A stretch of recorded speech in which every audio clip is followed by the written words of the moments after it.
Hello YouTube, j'espère que vous avez la forme, j'espère que tout se passe bien pour vous. Ici, tout va bien, nickel. Ça faisait un petit moment que j'ai pas fait de vidéo spéciale astuce, et bien ça tombe bien, aujourd'hui, spéciale vidéo astuce Samsung. Donc si vous êtes possesseur de smartphone Samsung, c'est ici que ça se passe. Il se peut que vous connaissiez certaines astuces, d'autres non, et si par hasard vous avez d'autres astuces à nous suggérer, ben n'hésitez pas, vous envoyez tout ça en bas dans l'espace commentaire, on est là également pour partager. Allez, on perd pas plus de temps, on y va, let's go. Allez les amis, on débute cette session astuce Samsung par des astuces photo. Première astuce, tu souhaites te prendre en photo selfie à distance, eh bien c'est tout à fait possible. Tu vas pouvoir le faire soit avec la détection de la paume de ta main, ou tout simplement en prononçant des mots bien précis comme sourire, cheese, capture ou encore shooter. Pour activer cela, c'est tout simple, tu vas dans les paramètres de ton appareil photo, tu vas aller ensuite sur mode de prise de vue et là tu vas activer commande vocale juste ici et détection de la paume de la main. Et le tour est joué. Seconde astuce, est-ce que tu savais qu'il était possible d'ajouter un filigrane personnalisé sur tes photos comme ceci? Pour cela, c'est tout simple. Tu diriges encore une fois sur les paramètres de ton appareil photo et là tu vas activer la fonction filigrane. Ici, en cliquant sur l'onglet, tu vas pouvoir personnaliser ton filigrane. Ici, en modifiant par exemple le texte. Perso, j'ai mis ici Jojo le Geek. Tu vas pouvoir également activer la date et l'heure juste ici. Ou bien sinon, changer la police d'écriture ou tout simplement changer l'alignement centré ou sur les côtés. Et le tour est joué encore une fois. Troisième astuce photo, les amis, on va parler raccourci rapide.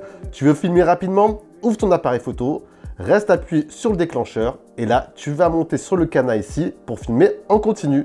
Et le tour est joué. Second raccourci rapide, tu veux faire des photos en rafale, pas de sourcils, reste légèrement appuyé, hop, et tu descends. Et du coup, tu vas prendre plein de photos en rafale. Ça, c'est plutôt cool, non? Allez, on enchaîne les amis avec la quatrième astuce photo.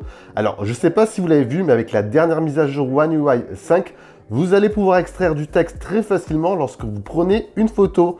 Vous avez un petit sigleté qui apparaît juste ici en bas à droite si vous avez du texte sur la photo que vous allez prendre. Hop, il vous suffit juste de cliquer sur le sigle et le texte du coup apparaît en gras. Vous allez pouvoir le copier très facilement, sélectionner une partie du texte, le partager. Si le texte est dans une langue étrangère, vous allez pouvoir facilement le traduire. Et si vous avez un numéro de téléphone, comme ici en l'occurrence, vous cliquez juste sur le numéro et vous faites ensuite appeler. Et ça, je trouve que c'est vachement pratique au quotidien. Cinquième astuce photo. Allez, tu vas pincer ton écran. Tu vas aller ensuite sur Widget. Tu vas descendre et tu vas activer la fonction Loop juste ici. Tu appuies sur plus, tu fais ajouter. Et du coup, tu auras cette fonction qui sera vachement utile si tu en as besoin. Cette fonction te permettra tout simplement d'agrandir des éléments de ta photo, chose que tu ne peux pas faire avec ton appareil photo en mode basique. Donc ça, c'est vachement utile au quotidien. Sixième astuce photo, on enchaîne les amis. Allez, grâce à l'IA, tu vas pouvoir effacer très facilement un objet ou une personne sur une photo. Tu vas cliquer ici sur le sigle crayon, le sigle modifié. On va ensuite aller sur les trois petits points et là tu vas aller sur effaceur d'objets. Soit tu vas pouvoir cliquer facilement sur une personne pour l'effacer ou sinon tu vas pouvoir entourer un objet que tu désires également effacer. Et ensuite tu n'as plus qu'à cliquer sur effacer. Hop, et le tour est joué. Franchement, je trouve que c'est plutôt pas mal. Allez, septième astuce, toujours astuce photo, c'est l'avant-dernière au passage.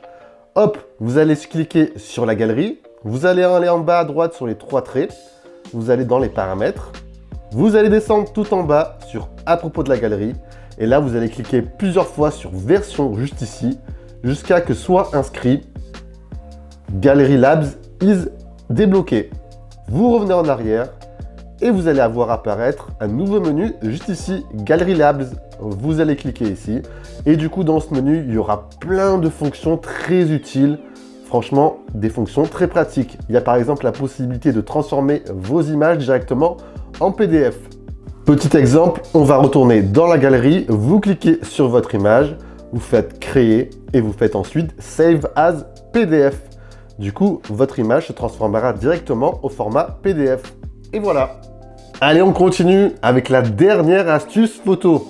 Hop, je ne sais pas si vous avez remarqué, mais dès lors que vous restez appuyé sur la fonction appareil photo, vous avez plusieurs raccourcis qui apparaissent.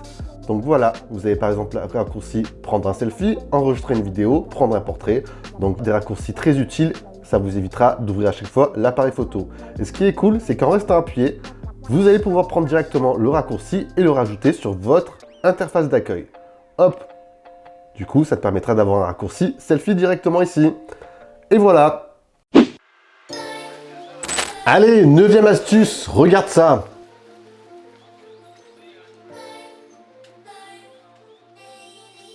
Si toi aussi tu veux un fond d'écran ultra fun lorsque tu reçois des appels, je te montre ça. Tu vas sur la fonction appel, tu vas aller sur les 3 petits points en haut à droite, tu vas dans paramètres, ici tu vas dans arrière-plan d'appel, ici tu vas sur arrière-plan.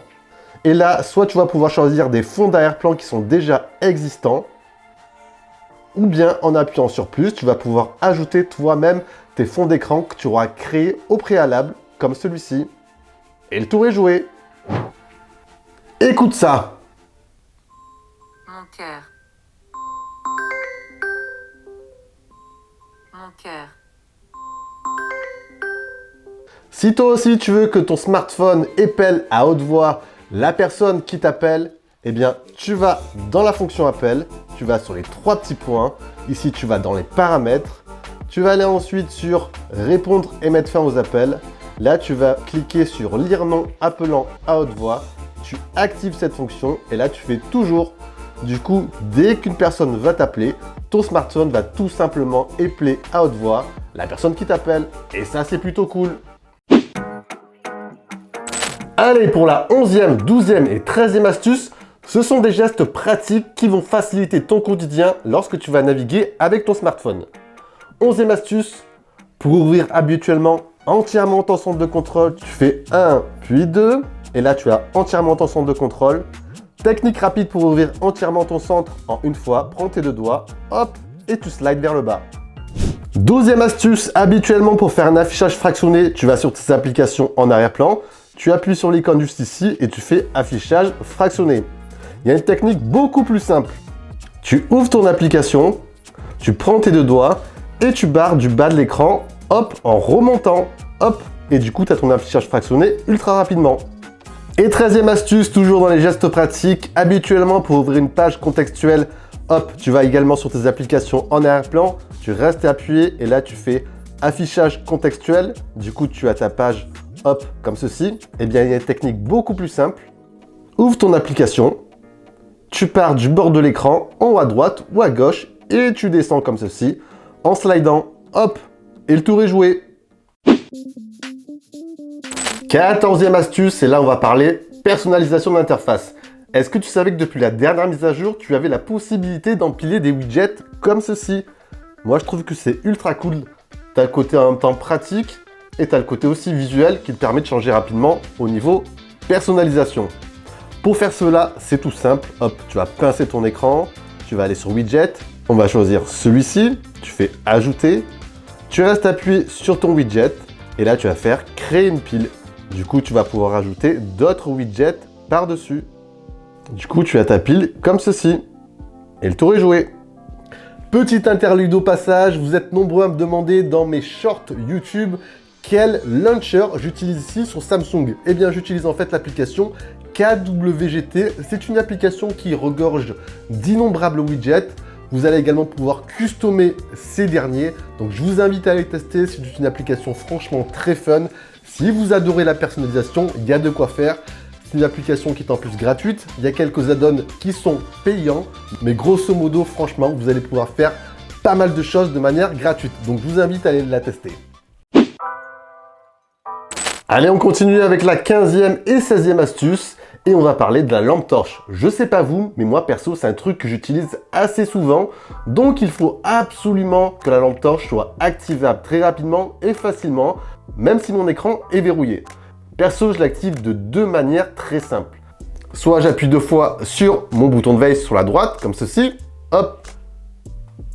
Ou deuxième méthode, lorsque mon écran est verrouillé, tac, j'appuie 2 fois et hop, la lampe s'active en appuyant sur le raccourci en bas à droite. Pour l'activer avec la première méthode, avec le bouton de veille, c'est très simple.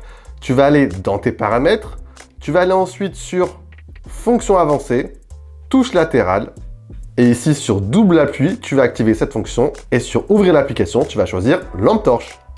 Et pour la seconde méthode, hop, tu vas sur ton écran verrouillé, tu restes appuyé, hop, tu appuies sur ton raccourci en bas à droite ou à gauche, juste ici, tac, et tu choisis la lampe torche. Tu fais ensuite terminer, et c'est tout simple. Et vu qu'on parle de la lampe torche, petit bonus, si tu te rends dans le centre de contrôle et que tu restes appuyé ici sur la lampe torche, hop, tu vas pouvoir modifier l'intensité juste ici. Tu fais activer et tac. À toi ensuite de choisir quel niveau de ta lampe tu souhaites activer. Tu fais ensuite terminer et le tour est joué. 17e astuce. Une fonction que je modifie assez souvent sur mon smartphone, c'est la luminosité de l'écran. Et comme la lampe torche, il faut perso que ça soit activable très facilement. De base, pour modifier l'intensité de votre écran, hop, vous descendez une fois, puis deux fois, et ensuite vous avez l'intensité de l'écran juste ici. Perso, pour te rendre cet accès plus facile, il y a beaucoup plus simple. Tu descends encore une fois ton centre de contrôle, tu descends une deuxième fois, tu vas sur les trois petits points, tu fais disposition volet raccourci, contrôle de la luminosité, et là tu fais afficher en permanence. Tu fais terminer, et là tu fermes. Et dès que tu ouvres ton centre de contrôle une fois, tu as directement l'intensité de la luminosité de ton écran. Hop, et ça, c'est beaucoup plus pratique. 18e astuce, il t'arrive de prêter de temps en temps ton smartphone. Eh bien, je vais te montrer une astuce qui va te permettre de le prêter en toute sécurité et la personne à qui tu le prêteras ne pourra pas fouiller et restera sur l'application que tu auras choisie en amont. Pour cela, tu vas rentrer dans tes paramètres, tu vas aller ensuite sur l'onglet sécurité et confidentialité. Là, tu vas aller sur autres paramètres de sécurité, tu descends et tu vas activer épinglage de l'application. Tu cliques dessus et là tu actives également demander la méthode de déverrouillage code PIN. Tu ressors, tu te rends dans tes applications récentes, tu choisis quelle application tu souhaites bloquer, tu cliques sur l'icône et ici tu vas faire épingler cette application. Tu fais OK. Et là la personne, hormis naviguer cette application, ne pourra pas du tout sortir et restera uniquement sur celle-ci, hop, et le tour est joué. Pour sortir ensuite de l'application, tu vas slider du bas vers le centre de l'écran et tu restes appuyé comme ceci. Pour sortir, il faudra absolument ton empreinte digitale ou sinon ton code PIN. 19e astuce, on va parler sécurité. Est-ce que tu savais que tu pouvais créer un dossier sécurisé et verrouillé où tu peux ranger des fichiers sensibles, des photos et j'en passe? Pour créer un dossier sécurisé, tu vas aller dans tes paramètres. Dans la barre de recherche, tu vas taper dossier sécurisé. Tu cliques dessus. Tu vas sur dossier sécurisé. Et là, tu fais continuer. Tu fais continuer. Du coup, un dossier va se créer automatiquement. Une fois que ton dossier sécurisé est créé, pour rentrer à l'intérieur, il faudra absolument soit ton code PIN ou bien ton empreinte digitale. Donc parfait pour préserver tes dossiers en toute sécurité. On arrive à la 20e astuce les amis, et oui déjà. Allez, petite astuce pratique. Vous en avez marre de déverrouiller à chaque fois votre smartphone lorsque vous êtes chez vous et en plus vous avez un lecteur d'empreintes qui n'est pas forcément le plus rapide, eh bien écoute ça. Tu vas aller dans tes paramètres, tu vas aller ensuite sur mode et routine, sur routine et ici on va créer une routine qui va te permettre de déverrouiller constamment ton smartphone lorsque tu es à domicile. Tu vas cliquer ici sur plus. Ici sur si, tu vas faire plus, tu vas faire lieu, tu vas faire domicile. Il faut bien évidemment que tu sois à domicile pour créer cette routine. Tu vas faire OK. Ici, tu vas faire terminer. Vérifie que tu es bien sûr quand j'arrive. Et ici sur alors, tu vas faire plus. Tu vas descendre jusqu'à écran de verrouillage. Et là, tu vas faire maintien déverrouillage téléphone. Tu fais OK. Tu fais enregistrer. Tu termines et tu valides. Du coup, dès lors que tu seras à domicile avec ton smartphone, celui-ci sera constamment déverrouillé et ça, c'est vachement pratique. Hop, déverrouillé par Smart Lock. Tac. J'espère que cette vidéo vous a été utile. Si c'est le cas, n'hésitez pas à envoyer un gros pouce bleu. On partage également la vidéo, très important. Ça peut aider pourquoi pas des possesseurs de modèles Samsung autour de vous. Si ce n'est pas fait également, on s'abonne. On active également la petite cloche de notification pour ne rien rater des prochaines vidéos. Et sur ce, c'était bien sûr Jojo. On se dit à la prochaine. Prenez soin de vous, ça c'est le plus important. Allez, allez. Ciao, ciao!